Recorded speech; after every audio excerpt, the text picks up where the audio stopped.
ان کو بچانے کا, ان کی حفاظت کا انتظام اللہ نے کیا تھا. 300 سال سونے کے بعد جب وہ اٹھے تو کوئی کہہ رہا تھا میں ابھی آدھا گھنٹہ ہوا سویا ہوں. قرآن کا قصہ اٹھا کر دیکھیں, اصحاب کہف کی مووی بھی موجود ہے. کوئی کہتا تھا ہمیں 1 گھنٹہ ہوا سوئے ہوئے, کوئی کہتا تھا 15 منٹ ہوئے ہیں, کوئی کہتا تھا ابھی سوئے تھے, کوئی کہتا تھا اتنے سکون کی نیند ہے. تو کیونکہ اللہ نے ان کے ذکر کو بلند کرنا تھا. وہ اللہ کی بارگاہ میں اسلام کو بچانے کے لیے, حقیقی پروردگار کو پہچاننے کے لیے انہوں نے اپنی جانوں کو قربان کرنے کی تیاری کی تھی. آج اصحاب کہف کا قصہ قرآن میں موجود ہے. آج نبیوں نے جو مشکلات اٹھائی, نبیوں کا قصہ اللہ نے قرآن میں رکھ دیا. ہر مومنہ بندہ مومن تھی, اگر کسی مومنہ نے اچھا کام کیا اللہ نے اس کا ذکر بھی قرآن میں رکھا. عورتیں کتنی خواتین گزری ہیں, جناب سارہ نے کتنی مشکلات سہی, اللہ نے جناب سارہ کا قصہ قرآن میں رکھا. جناب ہاجرہ نے کتنی مشکلات سہی کہ جناب ابراہیم ان کو کہاں چھوڑ کر آ گئے تھے, لیکن اللہ نے ان کی محبت کو دیکھ کر, اللہ نے ان کی محبت کو دیکھ کر, صفا و مروہ کیا ہے, صفا و مروہ کے چکر لگانا کیا ہے, یہ کسی کوئی مرد کی سنت ہے؟ نہیں عزیزان گرامی, یہ ہم جیسی خاتون ہی تھی, وہ ہم جیسی خاتون تھی, لیکن اللہ نے ان کی محبت کو دیکھا. یہ صفا و مروہ کے درمیان آج بھی حاجی اگر چکر نہ لگائے, اللہ کہتا میں تمہارا حج قبول نہیں کروں گا. تو یہ کسی مرد کی سنت نہیں, ایک عورت کی سنت ہے, اور وہ خاتون جناب ہاجرہ تھی, جو شخص بن کر نہیں شخصیت بن کر جی ہے اس دنیا میں. نعرے حیدری, یا علی, حیدری, یا علی, حیدری, یا علی. استودیو مولا امام زمان بلندتر سلام. اللہم صلی علی محمد و آل محمد. جناب لوط کی بیوی کہ جس نے اپنے شوہر کے ساتھ نافرمانی کی, اللہ نے اس کا بھی قصہ قرآن میں رکھ دیا. آسیہ زن فرعون کہ جن کا قصہ اللہ نے قرآن میں رکھ دیا, کہ جس کو فرعون نے کہا کہ اس کے پورے جسم میں میخیں کیلیں ٹھوک دی تھی اور کہا پڑھ میرا کلمہ, تو کیا کہتی رہی, نہیں میں تو موسیٰ کے رب پر ایمان لائی ہوں, میری جان چلی جائے گی میں پھر بھی اپنے رب کے پروردگار کے کلمے کو نہیں بھولوں گی. اور اللہ نے جناب آسیہ کا قصہ قرآن میں رکھ دیا. کیوں؟ کیونکہ انہوں نے اسلام کے لیے اپنے آپ کو قربان کیا تھا. جناب خدیجہ الکبریٰ, ہم کہیں گے جی جناب آسیہ نے کر دیا, جناب سارہ نے کیا, جناب ہاجرہ نے کیا. اب دیکھیے جناب خدیجہ الکبریٰ کہ جنہوں نے اپنا پورا مال اسلام کی راہ میں قربان کر دیا. اسلام پروان چڑھا تو کس وجہ سے؟ جناب خدیجہ الکبریٰ کے مال سے. اب ادھر دیکھیے ہستیاں چلتی آ رہی ہیں, یہ قرآنی قصے ہیں. اب جناب خدیجہ الکبریٰ کے بعد جناب فاطمہ الزہرا نے کیا کیا کہ ایک امام کا ساتھ دیا. یہ میری آقا زادی کے جملے ہیں کہ میں علی ابن ابی طالب کا ساتھ اس لیے نہیں دے رہی, میں مدینہ کے ہر گھر کا جا کر دروازہ اس لیے نہیں کھٹکھٹاتی ہوں کہ علی میرا شوہر ہے اس کا ساتھ دو. میں ایک پشتبانی امام کر رہی ہوں, میں ایک امام کا ساتھ دے رہی ہوں, میں ایک ولایت کا ساتھ دے رہی ہوں, میں ایک وسیع کا ساتھ دے رہی ہوں. چونکہ مجھے اپنے بابا کے جملے یاد ہے, میرے بابا نے کہا تھا کہ میں نے اللہ سے دعا کی ہے کہ جدھر علی جائے گا حق کو ادھر موڑ دینا. تو یاد رکھو اے مدینہ والو, یہ فاطمہ الزہرا کے جملے ہیں, اے مدینے والے تم بھول گئے ہو کہ میرے بابا نے کیا فرمایا تھا, جہاں حق ہوگا علی وہاں پر ہوگا. یاد رکھنا جہاں علی ہوگا وہاں حق ہوگا. اور اس لیے آج بھی دنیا کی مثال ہے, حق کا ساتھ دینے والے کون ہیں؟ بہت کم لوگ ہیں, باطل پر لوگ زیادہ ہیں. آج ہمارے لوگوں کے اندر ایک دشمن پیدا ہو چکے ہیں. کون سا دشمن؟ جو ہمارے اور سنیوں کے درمیان لڑائی جھگڑا کروا رہے ہیں. کربلا مساوات کا درس ہے, کربلا اتحاد کا درس ہے, کربلا ہمیں اکٹھا کرنے کی جگہ ہے. کربلا میں دیکھیے کون تھے, کربلا کے اندر عیسائی بھی موجود تھے, کربلا کے اندر مسلمان بھی تھے, کربلا کے اندر حافظ قرآن بھی تھے, کربلا کے اندر لوگوں کے پیشانیوں پر سجدے کی جگہ, رگڑنے کی جگہ بھی پیشانیوں پر گٹے پڑ چکے تھے, گڑے پڑ چکے تھے, موجود تھے, لیکن معرفت نہیں رکھتے تھے. تو آج ہم لوگوں نے اس کربلا کو بچانا ہے. کربلا کس طرح سے بچے گی؟ لڑائی جھگڑوں سے نہیں بچے گی. اپنے اتحاد پیدا کریں. یہ شیعہ سنی کا فساد جو دیکھیے سوشل میڈیا پر کتنی خبریں چل رہی ہیں کہ جو شیعہ کافر کے نعرے لگا رہے, یہ کون ہے؟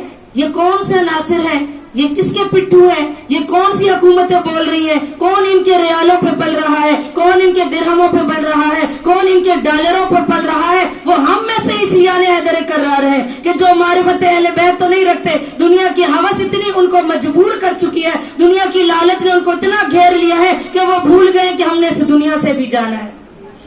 وہ شیعہ ہونے کے دعویٰ کرتے ہیں, ممبر پر آ کر غلط بیانی کرتے ہیں. اور یاد رکھیے گا, علماء حق اور علماء سو کی پہچان ہی ہے. جو علماء حق ہوں گے وہ اجتہاد کا درس دیں گے, علماء حق ہوں گے وہ اتحاد کا درس دیں گے. علماء کبھی بھی نہیں کہیں گے کہ لڑائی جھگڑا کریں, علماء کبھی نہیں کہیں گے کہ آپ گالی گلوچ کریں, علماء کبھی بھی نہیں کہیں گے کہ آپ فساد کریں. علماء آپ کو دین کا درس دیں گے. اور جو علماء سو ہوں گے چاہے وہ ممبر پر بیٹھ جائیں اور ہم ان کا احترام کریں کہ یہ ذاکر اہل بیت ہے, ہم ان کے سینوں کو چومیں, ہم ان کی زبان کو چومیں, ہم ان کے پاؤں کو چومیں, ان کے ہاتھوں کو چومیں, تو کوئی فائدہ نہیں. اگر وہ ذکر اہل بیت کرتے ہیں لیکن غلط بیانی کر رہے ہیں, اگر وہ فساد کر رہے ہیں, تو یاد رکھنا کہ وہ کون ہے, وہ علماء سو ہے.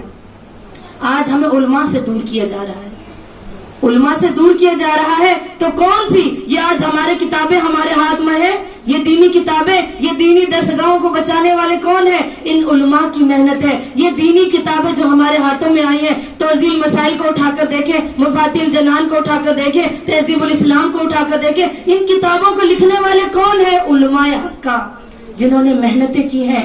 آقا شہید باقر صدر جائیں عراق میں, جگہ جگہ ان کی تصویریں لگی ہوئی ہیں, انہوں نے کتنی قربانیاں دی. دیکھیں ان کی بہن بنت الہدا, کوئی شاید مومنہ کہے کہ خواہر وہ تو آغا تھے, وہ ایک مرد تھے, وہ کر سکتے تھے اسلام پر. اب ان کی بہن بنت الہدا نے کتنی بڑی قربانی دی ہے کہ ان کے سامنے ان کے بھائی کو جب قتل کیا جا رہا تھا, اور پھر قتل سے پہلے دیکھیے کہ صدام نے کیا چال چلی تھی. کہا یہ تو باقر صدر کے پھر بھی زبان پر کلمہ توحید ہے. بنت الہدا کو, اس کی بہن کو بلوایا. یہ بہت بڑا واقعہ ہے اگر آپ اس کو اٹھا کر دیکھیں عراق کی تاریخ میں, کہ اس کی بہن بنت الہدا کے سر سے تمام سپاہیوں کے سامنے, ان کے بھائی کے سامنے, ان کے سر سے چادر اتروائی. چادر اتروانے کے بعد صدام لعین نے کیا کیا, اس کی چادر اتروانے کے بعد ان کو بے حجاب کرنا شروع کر دیا. بھائی باقر صدر دیکھ رہے تھے لیکن خاموش کیوں تھے؟ اس لیے کیونکہ اسلام کی بقا ضروری تھی, اسلام کو زندہ کرنا ضروری تھا. جانتے تھے کہ یہ اگر میں قربانی نہیں دوں گا, یہ میری بہن قربانی نہیں دے گی, تو شاید عراق کے اندر زلزلہ آ جائے اور صدام لعین جیت ہے. کہاں ہے آج صدام؟ آج باقر صدر کا ذکر ہوتا ہے, آج پورے عراق میں باقر صدر کی تصویریں ہیں, آج بنت الہدا کے نام پر مدارس بنائے جاتے ہیں, آج بیٹیوں کے نام ہم بنت الہدا رکھ رہے ہیں. کس وجہ سے؟ اس بی بی نے اپنی قربانی دی تھی. تو مومنات, ہم نے یہ درس کربلا والوں سے لیا ہے. سوچیں, اور اللہ نے ہمیں عقل دی ہے استعمال کرنے کے لیے, کہ ہم اس عقل کو استعمال کریں کہ کون ہمیں ممبر سے کیا چیز بیان کر رہا ہے, اپنی عقل کو استعمال کریں. ہر ایک مکتب اہل بیت سے تعلق رکھنے والا حر نہیں ہو سکتا, ہر کوئی میسم نہیں ہو سکتا, ہر کوئی سلیمان نہیں ہو سکتا. اب یاد رکھیں, جنگ صفین کے اندر, جنگ صفین میں ابن ملجم موجود تھا, اور آ کر مولا کی جب بیعت کرنا چاہی, امام علی علیہ السلام نے کیا فرمایا؟ کہا جاؤ ابن ملجم میری بیعت نہیں کرو, جاؤ چلے جاؤ. کہا مولا آپ کی رکاب میں جنگ کرنے کے لیے آیا ہوں, مولا میں آپ کا ساتھی ہوں. مولا فرماتے نہیں, تو میرا دشمن ہے, تو میرا قاتل ہے. کہا مولا میں آپ کے پیچھے نماز سب کو ادا کرتا ہوں, آپ کی رکاب میں جنگ کرنے کے لیے آیا ہوں, آپ کی بیعت کرنا چاہتا ہوں, اور آپ میری بیعت کو قبول کیوں نہیں کر رہے؟ تو مولا نے فرمایا کہ تو میرا قاتل ہے. کہا ہو نہیں سکتا مولا, میں تو نماز شب پڑھنے والا ہوں. ابن ملجم حافظ قرآن تھا, قاری قرآن تھا, نماز شب اس کی قضا نہیں تھی, لیکن معرفت اہل بیت نہیں رکھتا تھا. دنیا کی لالچ نے اس قدر اس کے اندر جان گزین کر دیا, اور ایک امام کا دشمن بن گیا. نعوذ باللہ, وہ ایک امام کا قاتل بن گیا. کس کی لالچ میں؟ ایک خاتون کی لالچ میں. اور کیا ہوا؟ جب لوگ, یاد رکھیں, دنیا کی لالچ میں پڑ جاتے ہیں نا, پھر ان کا وہ کام بھی پورا نہیں ہوتا. دیکھیں آپ نے واقعہ کربلا کے اندر, ابن زیاد کے سپاہی تھے, یہ سب لوگ آئے, کہا ہمیں رے کی حکومت چاہیے. رے کی حکومت کیا کہا تھا مولا نے؟ پسر ساتھ سے مولا نے کہا تھا تو ہمیں قتل تو کرنا چاہتا ہے, لیکن یاد رکھنا تجھے رے کی حکومت نہیں ملے گی. نہ اس کو رہ کی حکومت ملی. ادھر ابن ملجم نے کتامہ کی لالچ میں ایک امام کا قاتل بن گیا, معرفت نہیں رکھتا تھا, امام کا قاتل بن گیا. کتامہ نے کیا کہا تو ایک وقت کے امام کو شہید کر سکتا ہے, جا میں تجھ سے شادی نہیں کروں گی. اس کو بھی دنیا کی دولت نے جب مجبور کیا, امام کا قاتل بن گیا, لیکن اسی خاتون نے اسے شادی کرنے سے انکار کر دیا. تو مومنات, معرفت بہت ضروری ہے. معرفت نہ ہو تو ہمیں کربلا سمجھ نہیں آئے گی. کربلا سمجھی تو ثانیہ زہرا نے سمجھی. کربلا کو سمجھا, کربلا سے درس لیا تو میرے آقا سید الشہداء کے بیٹے علی بن حسین نے لیا, امام زین العابدین نے لیا, سید الساجدین نے لیا, کہ جنہوں نے کس طرح سے درس لیا کہ ہر جگہ پر جا کر علم کو بیان کیا, اپنے علم کو دکھایا. کہیں نماز نہیں چھوڑی, کہیں سجدے کو نہیں چھوڑا, کہیں رکوع کو نہیں چھوڑا. میرے آقا ہر جگہ اپنی سیرت کو اپنے عمل سے بتا رہے ہیں کہ کربلا ہمیں کچھ درس دے رہی ہے, کربلا ہمیں کچھ سکھاتی ہے. میرے مولا کے جملے ہیں, مولا فرماتے ہیں کہ اگر میں اتنا لمبا سجدہ طولانی کرتا, اگر مجھے کسی کے حقوق کا خیال نہ ہوتا, زوجہ کے حقوق کا, غلاموں کے حقوق کا خیال نہ ہوتا, تو میں سجدے میں سر رکھتا تو قیامت کا ستارہ نمودار ہو جاتا. میں علی بن حسین جو ہوں, میں زین العابدین, کبھی بھی قیامت تک سجدے سے سر نہ اٹھاتا, جو سجدوں کی زینت بن گئے.